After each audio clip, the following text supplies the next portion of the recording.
students that have just suggested their campaigns for the very first time. And I've asked them to email me. And a lot of times it's a slogan.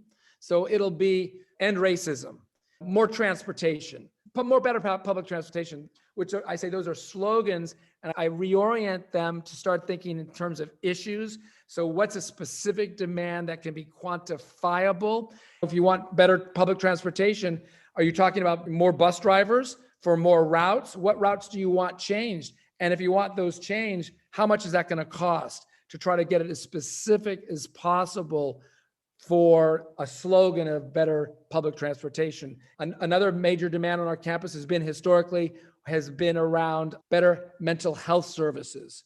Well, what does that mean? How many mental health folks do we have on our campus? How many do we need?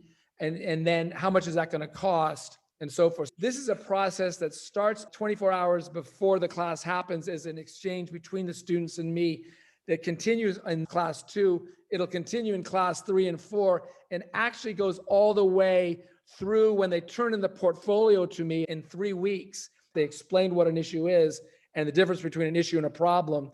And I see it written down, their demands and their targets.